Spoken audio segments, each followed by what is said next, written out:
Good morning students. 11वीं वाले बच्चे, सिद्धि हिंदी विद्यालय के इस ऑनलाइन क्लासेस में आपका हार्दिक स्वागत है। अब बच्चों, यहाँ पे करीबन हमारा ये जो दूसरा लेसन है मियां नसरुद्दीन, जिसकी हम यहाँ पे कर रहे थे। पाठ की शुरुआत करीबन हमने कर दी थी। तो यहाँ पे कि कृष्णा सोबती है, वो यहाँ पे जिस प्रकार से यहाँ पे मटिया महल से गुजर रहे थे तो उन्होंने देखा कि आटे का बहुत सारा ढेर था। तो उनको ऐसा लगा कि यहाँ पे सेवैया बन रही होगी। फिर जाकर पूछा, तब पता पड़ा कि नहीं, ये रोटियां बनाने के लिए हैं। और मियां नसरुद्दीन जो है वो ये रोटियां बनाते हैं और वो 56 प्रकार की रोटियां बनाते हैं। और फिर मैंने आपको बताया था कि एक अंक में ये प्रश्न पूछा भी जाता है कि मियां नसरुद्दीन जो है, ये मियां नसरुद्दीन कितने प्रकार की रोटियां बनाते हैं। तो हमें लिखना है 56 प्रकार की रोटियां बनाते हैं। पूरे वाक्य में हमें इस तरह से लिखना है कि मियां नसरुद्दीन 56 प्रकार की रोटियां बनाते हैं, तो ही आपको एक अंक मिलता है। कई बार ये प्रश्न पूछा गया है, इसके लिए मैंने आपको बताया। पहले पन्ने से ही हमने ये देखा था और इसके साथ साथ हमने देखा कि जो लेखिका है वो ये जानकर थोड़े आश्चर्यचकित हो जाते हैं और उनसे मिलना चाहते हैं। उन्होंने देखा मियां नसरुद्दीन बैठे हुए थे और उनके चेहरे के ऊपर कई प्रकार के कई सालों का अनुभव भी दिखाई दे रहा था। अब यहाँ पे मियां नसरुद्दीन के पास जाते हैं और उनके साथ वो प्रश्नोत्तर करते हैं। कौन कौन से प्रश्न पूछते हैं वो हम देखते हैं। हमने जो अंदर झांका तो पाया, मियाँ चारपाई पर बैठे बीड़ी का मजा ले रहे थे। मौसम की मार से पका चेहरा, आंखों का काया भोलापन और पेशानी पर मंजे हुए कारीगर के तेवर। हमें ग्राहक समझ मियाँ ने नजर उठाई। फरमाइए, झिझक से कहा, आपसे कुछ सवाल पूछने थे, आपको वक्त हो तो। मियाँ नसरुद्दीन ने 5,000 आंखों से सिर हिलाया। निकाल लेंगे वक्त थोड़ा, पर यह तो कहिए, आपको पूछना क्या है। फिर घूर कर देखा और जोड़ा, मियाँ कहीं अखबार नविश तो नहीं हो। यह तो खोजियों की खुराफात है, खुराफात यानी शरारत। हम तो अखबार बनाने वाले और पढ़ने वाले दोनों को ही निठल्ला समझते हैं। हाँ, कामकाजी आदमी को इससे क्या काम है। खैर, आपने यहाँ तक आने की तकलीफ उठाई है तो पूछिए, क्या पूछना है। अब यहाँ पे मियां नसरुद्दीन है, वो उनको पहले देखकर ऐसा लगा कि कोई ग्राहक होगा, शायद उनको रोटियां बनाने के लिए यहाँ पे वो मुझे कहने के लिए आए होंगे। लेकिन फिर पूछने पर पता पड़ा कि कोई ग्राहक नहीं है, उनको तो कोई प्रश्न पूछने हम। लेखिका ने कहा, अगर आपके पास वक्त है तो मैं आपसे कुछ प्रश्न पूछना चाहती हूँ। तो पहले वो सोच में पड़ जाते हैं मियां नसरुद्दीन, फिर कहते हैं कि हाँ पूछिए, मेरे पास वक्त है, मैं वक्त निकाल लूँगा। फिर यहाँ पे रुक कर मियां नसरुद्दीन थोड़ा सा सोचते हैं, फिर कहते हैं कि आप कोई अखबार नविश तो नहीं हो। अखबार नविश यानी कोई पत्रकार तो नहीं हो, क्योंकि उनका जो काम होता है वो थोड़ा खोजियों की खुराफात यानी कि ये सब जांच पड़ताल कह लें कि वो जो शरारत होती है वही करते रहते हैं, ऐसा। तो यहाँ तक उनकी चर्चा होती है। फिर उन्होंने कहा, पूछिए, आप यहाँ तक आए हैं तो अब पूछिए, आपको क्या पूछना है।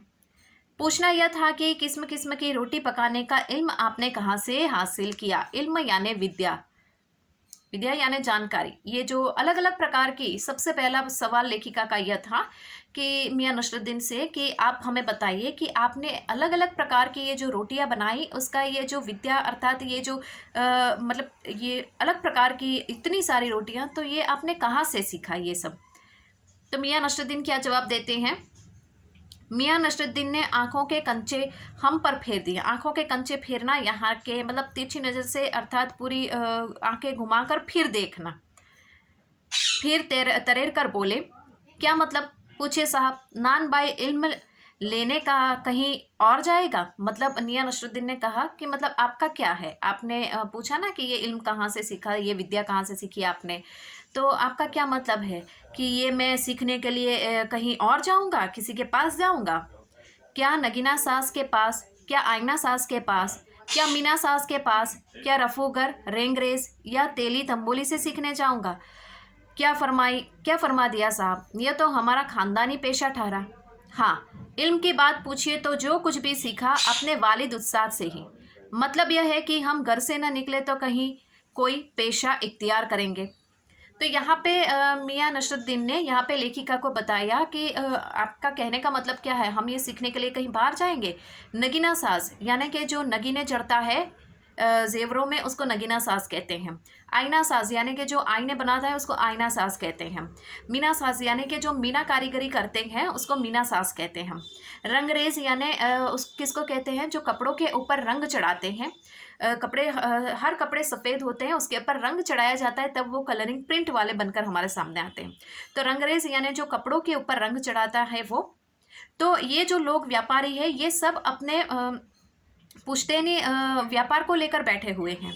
तो उसी प्रकार से मैंने ये जो किस्म के अलग अलग प्रकार की ये जो विद्याएं मैंने सीखी है रोटियां पकाने की, तो ये मैंने इल्म सीखा है वो अपने वालिद उस्ताद यानी कि जो मेरे पिताजी हैं उनसे मैंने सीखा। ये सीखने के लिए मुझे कहीं और जाने की ज़रूरत नहीं पड़ी। तो ये दूसरे पन्ने के ऊपर आपको पूरा चित्र दिया गया है नसरुद्दीन की, मतलब ये जो किस प्रकार से उनके कार्य हैं, जो रोटियां बनाते हैं, वो पूरा चित्र आपके पेज के ऊपर छपा हुआ है।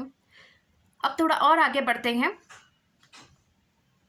जो बाप दादा का हुनर था वही उनसे पाया और वालिद मरहूम के उठ जाने पर आ बैठे इन्हीं के थिए पर। अर्थात यहाँ पे मियाँ नसरुद्दीन ने कहा कि जो यहाँ पे मेरे जो पिताजी और उनके पिताजी मतलब परदादा थे, उनका ही मेरा ये पुश्तैनी ये काम है।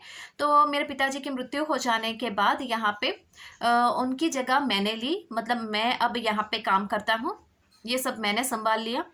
आपके वालिद यानी पिता, तो मतलब लेखिका ने दूसरा प्रश्न पूछा, आपके पिता? मियाँ नसरुद्दीन ने आंखें लम्हा भर के लिए किसी भट्टी में गुम हो गई, लगा गहरी सोच में है। फिर सिर हिलाया, क्या आंखों के आगे चेहरा जिंदा हो गया है?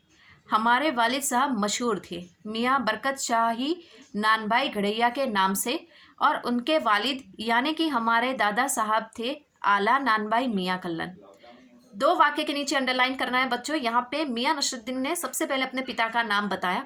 पल भर के लिए वो सोच में पड़ जाते हैं, भट्टी की ओर ताकते हैं जिसमें रोटियां पक रही थी, उसकी ओर ताकते हैं और सोच में पड़ जाते हैं। लेखिका को ऐसा लगा शायद उनकी आंखों के आगे उनके वालिद यानी पिता का चेहरा आ गया। फिर उन्होंने अपने वालिद का नाम बताया यानी पिता का नाम। अंडरलाइन कीजिएगा इस वाक्य के नीचे कि मियाँ नसरुद्दीन है, या मियाँ नसरुद्दीन के पिता के नाम है यहाँ पे बरकत अली, जिनको घड़ैया वाले के नाम से भी जाना जाता है, और उनके वालिद यानी कि उनके जो परदादा मियाँ नसरुद्दीन के जो परदादा थे उनका नाम था मियाँ कल्लन। तो यहाँ पे एक गौर करने वाली बात है कि मतलब ये उनका खानदानी पेशा है, ये तो मालूम पड़ गया। दूसरी एक बात, यहाँ पे उन्होंने अपने पिता का नाम बताया, परदादा का नाम बताया। तो बच्चों यहाँ पे उन्होंने जो अपना खानदानी पेशा है उनकी पहचान सबको करवाई, लेखिका को भी करवाई। अब यहाँ से थोड़ा और आगे बढ़ते हैं। आपको इन दोनों में से किसी किसी की भी कोई नसीहत याद है? नसीहत काहे की मियाँ? काम करने से आता है, नसीहत से नहीं। हाँ, वजह फरमाया है, पर यह तो बताया कि जब आप हमने भट्टी के और इशारा किया इस काम पर लगे तो वालिद साहब ने सीख के तौर पर कुछ तो कहा होगा। अब यहाँ पे सबसे पहला प्रश्न कि आपने ये अलग अलग प्रकार की रोटियां कहाँ बनाना सीखा। लेखिका का दूसरा प्रश्न, आपके वालिद मतलब आपके पिता। लेखिका का तीसरा प्रश्न कि आपके मतलब ये दोनों थे आपके पिता और आपके परदादा, तो उन्होंने आपको कुछ तो नसीहत दी होगी, कुछ तो सीख दी होगी कि जिससे आप यहाँ तक इतने बड़े। फिर मियाँ नसरुद्दीन यहाँ पे सोचते हैं, भट्टी की ओर देखते हैं और फिर कहते हैं कि सीख नसीहत तो मतलब क्या, इंसान में मतलब आगे बढ़ने की, अपने लक्ष्य को प्राप्त करने के लिए एक जज्बा होना चाहिए। यहाँ पे सीखना मतलब बहुत ज़रूरी। सीख तो अपने आप आ ही जाती है, लेकिन उसको जो काम वो करता है उसके प्रति उसका पूरा संपूर्ण योगदान उसको देना चाहिए, ऐसा। फिर वो कहते हैं कि हाँ, कुछ एक नसीहत ऐसी है जो मेरे यहाँ पे जो पिताजी है, मेरे जो परदादा हैं, उन्होंने मुझे दी थी। नसरुद्दीन साहब ने जल्दी जल्दी 2-3 कश खींचे, फिर गला साफ किया और बड़े अंदाज से बोले, अगर आपको कुछ कहलवाना ही है तो बता ही देते हैं। आप जानो कब, जब बच्चा उस्ताद के यहाँ पढ़ने बैठता है तो उस्ताद कहता है कह अलिफ, बच्चा कहता है आलिफ। कहे बे, बच्चा कहता है बे। कहे जिम, बच्चा कहता है जिम। अब यहाँ पे ये जो बात है उसको समझने में थोड़ा समय लगेगा। अब यहाँ पे उन्होंने बताया कि लेखिका से कहा कि अगर आप जानना ही चाहते हैं कि मेरे वालिद के बारे में उन्होंने मुझे कोई नसीहत सीख दी या नहीं, तो यहाँ पे इंसान की जो योग्यता होती है उसके आधार पे ही सब कुछ होता है, लेकिन फिर भी आप जानना चाहते हैं तो मैं आपको बताऊंगा। यहाँ पे अगर आप कुछ कहलवाना चाहते हैं मुझसे, लेखिका से कहते हैं, तो उनके आप लेखिका का ये प्रश्न था कि उनके वालिद किस प्रकार के थे और उनकी किस कहाँ कहाँ किस प्रकार से उन्होंने अपना नाम बनाया, ये लेखिका को जानना था।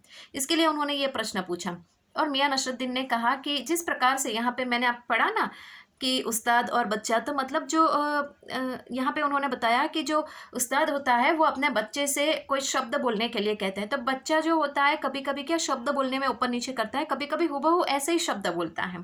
तो बिल्कुल उसी प्रकार से मेरे जीवन में भी है कि मेरे वालिद ने जो मुझे नसीहत दी उसके आधार पे ही मैं अब तक चला। शुरुआती तौर से मुझे कुछ परेशानी आई भी, लेकिन वो भी मैंने अपने जीवन में उसके साथ समाधान कर लिया। तो बच्चों, आज के इस वीडियो में हम यहाँ तक रुकते हैं। नेक्स्ट वाले वीडियो में वापस यहाँ से हम थोड़ी सी चर्चा करके फिर नए पन्ने से शुरुआत करेंगे। तब तक के लिए रुकते हैं। Thank you.